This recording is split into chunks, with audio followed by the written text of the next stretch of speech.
안녕하십니까. 2023년 1월 2일 마감 시간 내드리겠습니다.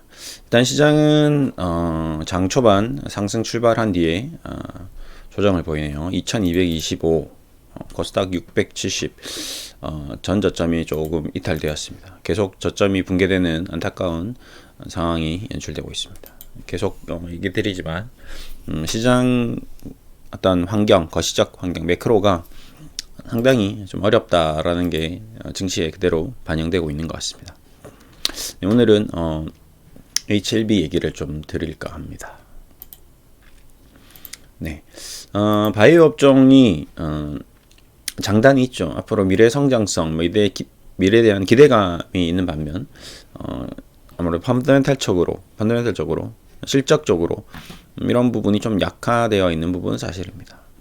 지금 은행주들도 지난번에 제가 얘기 드린 그 배당주에 대한 연말 배당주 투자에 대한 의견을 드렸는데 보시다시피 배당락 이후에 주가가 더 떨어져 버렸습니다. 이제 배당이라는 안전한 은행주마저도 배당에 대한 기대감이 사라지니 이 주식을 가지고 있는 부담감, 비용, 기회비용 상실에 대한 안타까움 뭐 이런 것들이 반영되면서 11,000원에 매수를 한 사람들이 배당을 700원 받고 나서도 지금 9,400원 오히려 손실이 되는 무겨 자금이 웃기는 그런 진퇴양난의 국면을 겪고 있는 거거든요.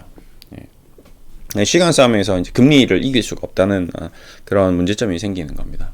HLB도 지금 이제 그런 부분이 좀 많이 반영되어 있는 것 같습니다. 네. 아무래도 이제 투자자들이 장기적으로 이제 HLB를 투자함에 있어서 뭔가 이제 가시적으로 드러날 수 있는 FDA 승인, 리버세라립의 어떤 약의 어떤 괄목할 만한 뭔가 어메이징한 그 힘이 나와야 되는데 그게 나올 때까지 아무래도 시간이 좀 걸린다라고 좀 생각하고 있는 거죠. 뭐 한 달이든 두 달이든 6개월이든 1년이든 바로 다이렉트로 나오기는 좀 힘들다는 부분에 대해서 많은 부분에 대해서 이제 그 동의를 하고 있는 거죠. 그런 사람들이 일부 이제 현금화를 좀 시켜놓고 기다리면서 조금이라도 뭐 좀 싸게 살려고 하는 것인지 아니면 나중에 다음 상황을 좀 노린다든지 뭐 이런 식으로 좀 생각을 하는 투자자들이 좀 있다라고 좀 볼 수 있는 것 같습니다. 예. 그래서 최근에 가격 조정이 좀 컸었고 오늘 아침에도 갭 하락 출발할 때 저가가 27,250원 예, 굉장히 특이하게 갭 하락 폭이 컸었거든요. 그러고 나서 다 올라간 뒤에 다시 또 밀리고 있습니다. 예, 오늘도 이렇게 되면 이제 공매도가 좀 나올 수 있겠죠. 최근에 가장 특징적인 부분은 이제 공매도 부분이니까요. 그렇죠? 그리고 이 공매도가 저번에도 얘기했다시피 업틱률이 체결되는 이 수량을 체크했을 때 네. 좀 어느 정도 의도가 있는 공매도가 아닌가. 예, 실적으로 개인 투자자분들이 오늘 예를 들어서 매수하신 분들이 있다면 오늘 갭 하락 출발하고 시장이 약간 불안정한데 이걸 계속 시장가로 매수할 리는 없거든요. 27,650원에 매수 주문을 걸어 놓는 개인 투자자분보다 27,700원에 이거를 조급해서 막 나는 못 사면 큰일 날 것 같아서 계속 이거를 막 사들어가고 막 이렇게까지 할 투자자들이 많지는 않을 겁니다. 왜 그러냐면 이미 지금 가격대 정도 됐으면 개인 투자자분들이 대부분 물려 있을 거고요. 현금을 지금 많이 보유하고 있는 사람들이 적극적으로 계속 순매수를 해 나갈 수가 없거든요. 그런데 보면 이 공매도의 어떤 이 현황을 체크했을 때 굉장히 높은 비중이 공매도가 되고 있다는 거는 개인 투자자들보다는 기관 투자자들이 거래를 했다라고 좀 볼 수밖에 없을 것 같습니다. 그렇다면 기관 투자자들이 이거를 사고 팔고 하면서 공매도를 좀 오인하게끔 개인 투자자분들이 공매도에 대한 공포심을 가지게끔 겁을 먹게끔 나중에 손절을 하게끔 투매가 나오게 하게끔 반대매도 나오게 하게끔 뭐 이런 식으로 좀 분위기를 조성하는 게 아닌가라는 생각을 조심스럽게 할 수 있습니다. 지금 보시면 신용 잔고율이 굉장히 낮죠. 이게 뭐 지금 현재 HLB가 대출은 되네요. 이게 뭐 증권사마다 조금씩 다를 겁니다. 예, 그렇죠. 신용이 되는지 대출이 되는지 뭐 이런 것들은 뭐 아니면 뭐 그 기업별로 특징이 또 있는데 웬만해서는 지금 투자자분들이 신용이나 대출을 활용해서 투자를 하기는 힘들 겁니다. 지금 시점에서. 왜 그러냐면 너무 금리가 높기 때문에 뭐 증권사 뭐 신용담보대출 금리가 굉장히 높다고 들었거든요. 그렇다면 이제 요것도 지금 뭐 거의 뭐 없고 그렇죠. 예. 그다음에 신규로 투자할 자금도 지금 부족한데 계속 이런 식으로 공매도를 시장가로 개인 투자자가 매수한다는 거는 무리가 좀 따르겠죠. 그렇기 때문에 어느 정도 공매도 세력들, 헤지 펀드 쪽과 뭐 외국인 기관 쪽이나 이런 쪽에서 약간 통정 의심, 정확하게 통정이라고 얘기할 수 없겠죠. 서로가 서로의 어떤 계좌에 대한 어떤 라인을 같이 하는 그런 통정으로 의심되는, 자정으로 의심되는 거래들이 많이 일어나고 있는 게 아닌가. 오늘도 아침에 시작가가 이렇게 4%나 아무런 이슈 없이, 뉴스 없이 장 초반에 이렇게 떨어질 수 있는 것 또한 역시 마찬가지. 뭐 신용 반대매도가 오늘 나올 리 만무했을 거고요.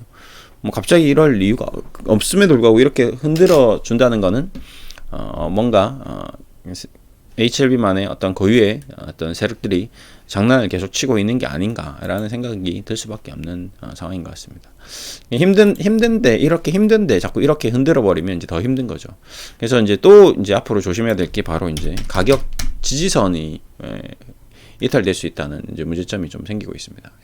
늘 얘기하지만 뭐 애플도 그랬고 테슬라도 그렇고 뭐 제가 200불에서 테슬라가 가격적으로 이탈되면 어떤 외국인 공매도 세력들은 더 약한 면역력이 약한 아이들에 대해서 더 공격이 강하게 들어갈 수 있다. 마찬가지일 겁니다.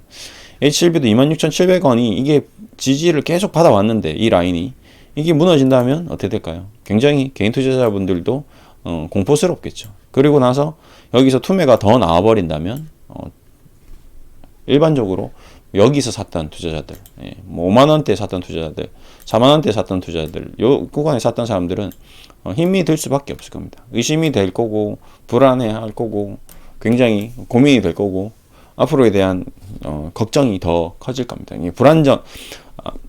불확실성이 좀 확대되는 거죠. 주식시장에서 가장 큰 악재 중에 하나가 불확실성이거든요.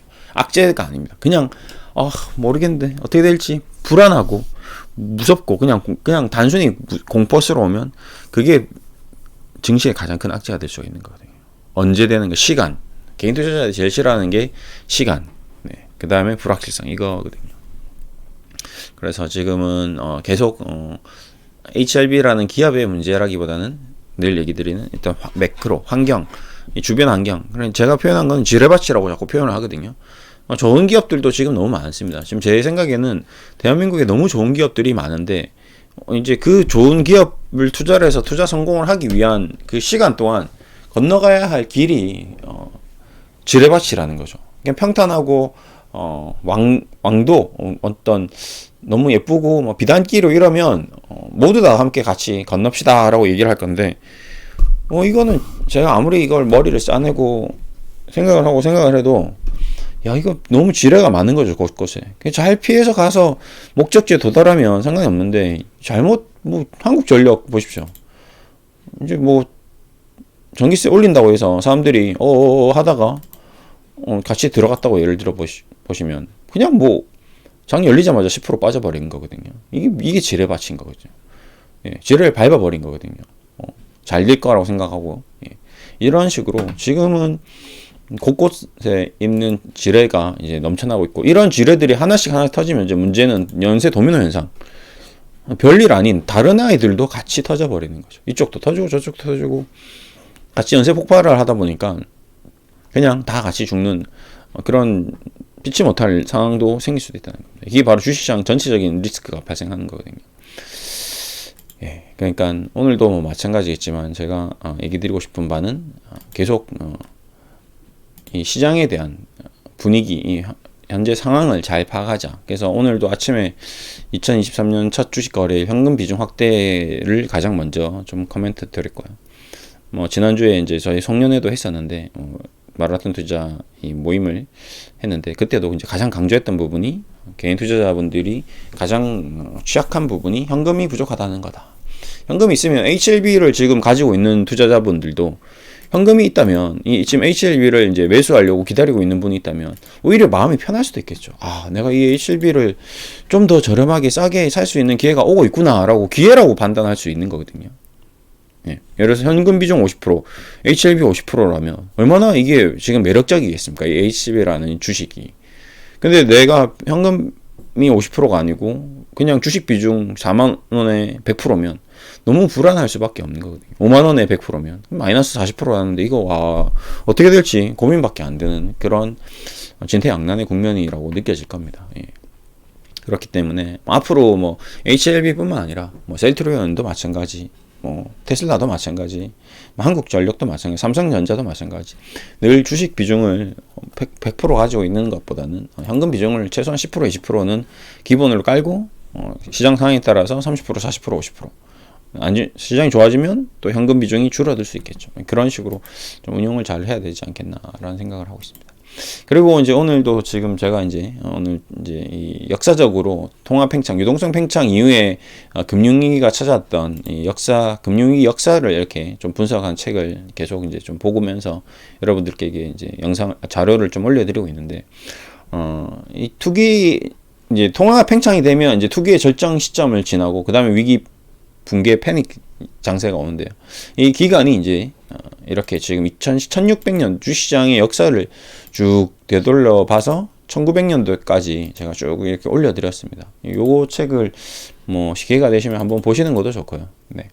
대부분 이제 공통점이 항상 통합 팽창 이후에 투기 시장이 왔고 투기 시장 이후에 항상 패닉이 왔다라는 거거든요.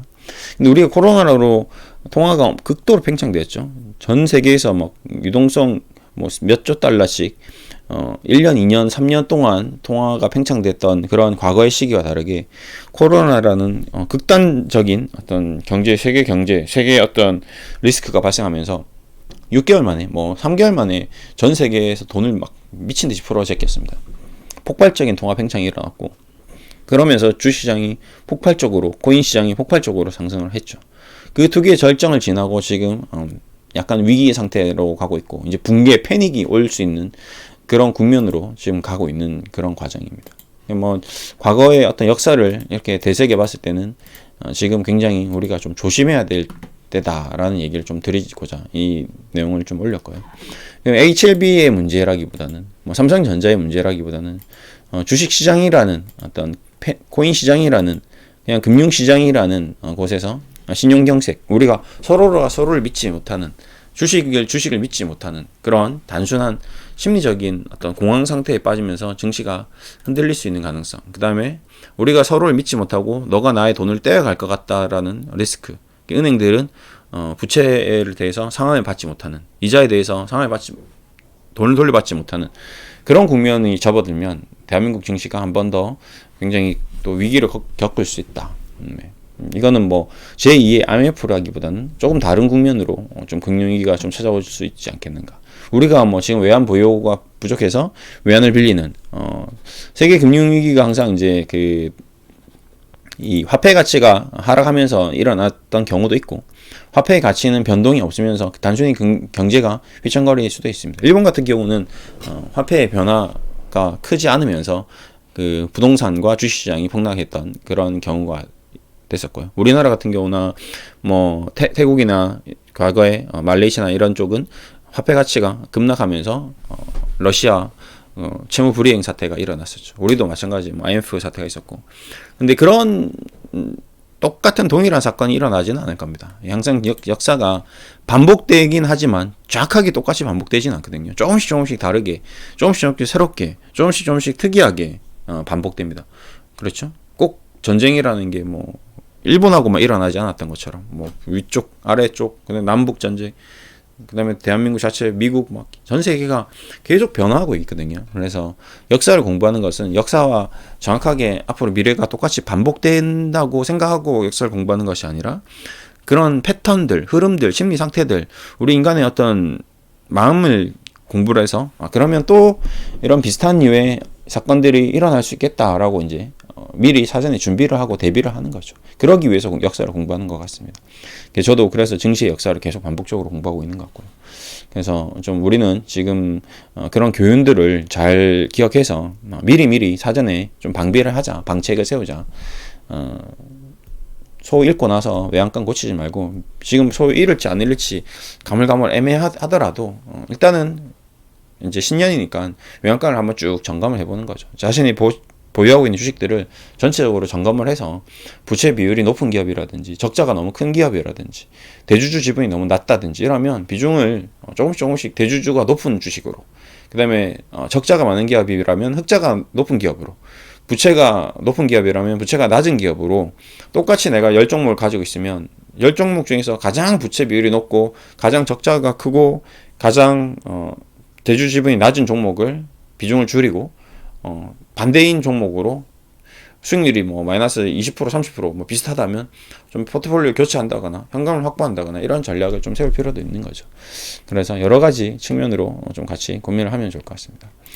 HLB라는 종목은 일단은 당분간은 조금 조심조심 체크를 계속 신중하게 좀 해볼 필요가 있을 것 같고, 이 직전 저점 26,700원이 무너지는지 안 무너지는지, 내일도 마찬가지겠지만 이렇게 되면 신용 반대 매도라든지, 신용 반대 매도는 거의 나올 수 없겠네요. 지금 신용이 거의 없으니까 그렇겠죠. 예. 단순히 이 공매도 현황이라든지, 네, 그 다음에 증시의 어떤 변화, 이런 것들을 체크해야 될 것 같습니다. 공매 신용은 뭐 거의 없다라고 좀 여기서도 나왔기 때문에, 이 부분은 이렇게 보시면 잔고율이 0.3%니까 이거 반대 매도 나올 리는 거의 없겠죠, 맞죠? 예, 그렇게 보시면 되실 것 같고, 그 외에는 뭐 특별한 건 없는 것 같습니다. 예, 지금은 어떤 회사의 문제는 아닌 것 같다라는 얘기를 드리면서 좀 점검을 해드렸고, 그 다음에 외적으로도 전체적으로 증시에 대한 얘기를 좀 드렸습니다. 신년 2023년 1월 2일 좋은 소식을 전해드려야 되는데, 오늘은 뭐 한국전력, 뭐 HLB, 뭐 셀트리온 전체적으로 좀 다운 사이클을 계속 이어가고 있는 분위기인 것 같습니다. 네, 이렇게 오늘 마무리하겠습니다. 감사합니다.